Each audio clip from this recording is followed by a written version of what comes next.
Welcome to NepoPod, our artisanally curated network, because we all have connections. Hi, I'm Michelle, and today we'll be speaking with Paul Antoine about developing hardware as part of DCC-EX, an open source project which is at the intersection of tech and model railroad geekdoms. So Paul and I have known each other for many years, and he has always got a great story to share about working around the world and during some fascinating periods of tech. Which makes it sound like I'm saying that you're old, but what I'm saying is that tech has evolved really fast, so that's still okay. Technically, I'm old. No, young at heart. Anyway, over to you, Paul. Yeah, I started in model railways when I was very young and quickly gravitated to the electronics side of things. And the thing about model railways is that they can look pretty and, there's lots of fine detail in modelling and what have you, but they can't run unless the electronics is there to run them. And the clubs I joined had exhibition layouts, the goal of which was to raise funds to keep the club going. So we would exhibit at shopping centres, malls and that sort of thing. And in order to lower the amount of work for the volunteers running those, we automated the layouts. And that's where I got interested in layout automation and electronics to drive the model railways. And then, of course, if you want to animate the layout to make it interesting, you want the boom gates to come down, or you want someone to be moving, or a truck or a car moving, as well as the trains and so on. So there's lots of scope for electronics and fun little circuits. And there's a strong history of essentially open sourcing all of that within the model railway realm. So if someone came up with a circuit to make the lights on the crossing flash, for instance, that circuit would be published and other people would make it at home and they put it on their layouts and so on. So I set about some years ago designing my own automation hardware.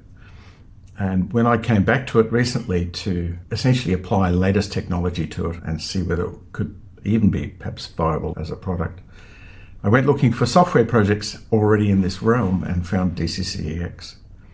But what really impressed me was I didn't find software that was fantastic, just find software that was fantastic. It really is.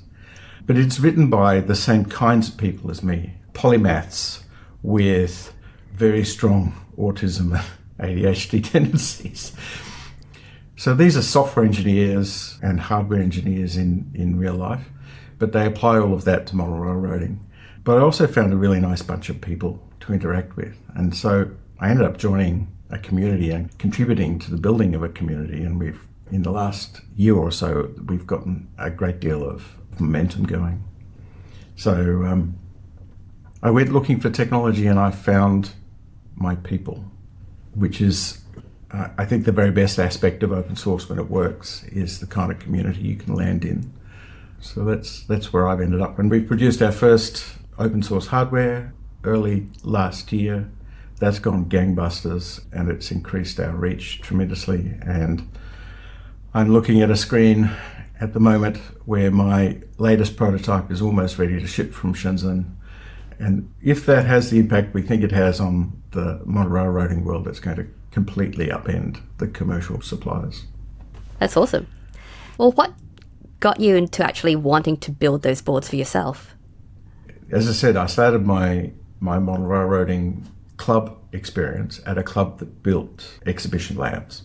And it turns out that one of the people I met there, who was, I think, headmaster of Rossmoyne High School at the time, was also president of the club, became a very beloved mentor of mine. And they were constructing this N-scale layout when I arrived. I was 13 years old. And so he took me under his wing and I learned a whole pile of things about building this layout as they built it. Well, it later came up for sale and now I own it. Oh. So I own this 4-meter square exhibition class layout that can run approximately 25 trains at once. And it's all automated with basically the dwelling up telephone exchange. So the club was gifted the relays that used to switch telephone circuits in the dwelling up telephone exchange when it was decommissioned from the old relay systems to new electronic systems. And so the whole layout runs with a state machine on electronic relays on 48 volt telecoms relays. And those relays are also used to switch the points and change train directions and stuff. It's old, it's hard to service, there's a lot of wires. And so I was looking to build and design an electronic replacement for that. That is very cool. Yeah, so there's a 4 meter square layout sitting in my garage that I haven't touched because now I've spent too much time going down the rabbit hole of building electronics and writing software and making friends globally in Sweden and Austria and the UK and the US, all doing the same thing, dedicating their lives to building electronics instead of actually getting their layouts working. Well, that's how things just grow. But it's been interesting because the more reach that we've got and the more people who've found us and started actually building using our stuff, and they've been building their layouts with our stuff, and that's really fun to watch. There's all these people around the globe with their layouts being animated and automated and run with our technology. It's a lot of fun. That is a lot of fun, and it's cool for you to see something that you built in use by other people in other places. It just gives you this great idea of scope and reach for something that was a passion, or is a passion. Exactly. Well, I got contacted by a guy in Sri Lanka who had taken the early versions of our software and was building units for Sri Lankan modern railroad hobbyists. And so when he found out about this new board that we designed, he said, I really would like to make some, but I don't want to make some before I've seen a couple. So I just sent him to Sri Lanka for him to play with, because the design's open source. He could actually build them and sell them locally in Sri Lanka if he wanted to. And then I get all these excited photographs and short video clips of him running trains using the boards I sent him. And it's a lot of fun. It's very, very fulfilling. That's very cool. So your current iteration of the board is available now from your website at millenge.com.au. But yes. When should we expect to be able to get our hands on the next iteration? The next generation should be available March if things go really well, but May if we need to do another iteration of the pre-production prototype. And the previous boards are actually available globally by various members of the team who sell them. So if you're in the US and want to buy them, you can buy them from the DCC-EX Tindy store. If you're in the UK, you can buy them from Chesterfield Models in the UK. So we're kind of spreading the love around by allowing people to make them in their local communities and sell them. It's amazing. Yeah, I love that it's just such a widespread kind of open source community that's branched out everywhere, and everyone is equally nerdy and passionate about all of it enough to get their hands on it. I personally shipped units to Singapore, India, Sri Lanka, Germany, the UK, many items, many of them to New Zealand. So yes, it's literally global. Very cool. Well, thank you so much, Paul, for sharing this with us and telling us all about your DCC-EX passions and the community. So if people want to know more about DCC-EX and what you're building, where can they go? The website is www.dcc-ex.com.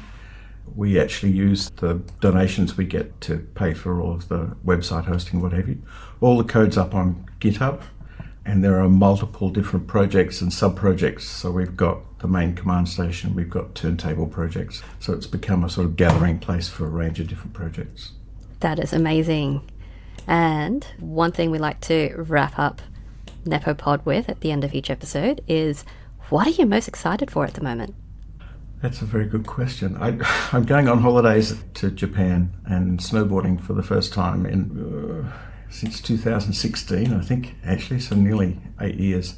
But this time I'll be 30 kilos lighter and a whole lot fitter. So I'm actually hoping that it will be a whole lot more fun. Absolutely. And hopefully you don't have to unlearn a lot of things to relearn a whole new things. Well, yes.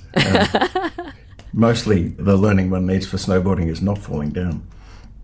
Oh, yes. Well, that one's pretty easy to learn. Just fall. It's cool. Well, thank you so much, Paul, for sharing DCC-EX with us and your passion for model railroads. You're very welcome. I hope you have an amazing rest of your day. Thank you. I hope you enjoyed meeting more of our extended network. If you'd like to support NepoPod, subscribe to the show, leave us a rating, and share this with your own circles. You can also learn more about our network and how to support us at nepopod.com. Thanks for tuning in, and we'll see you next time.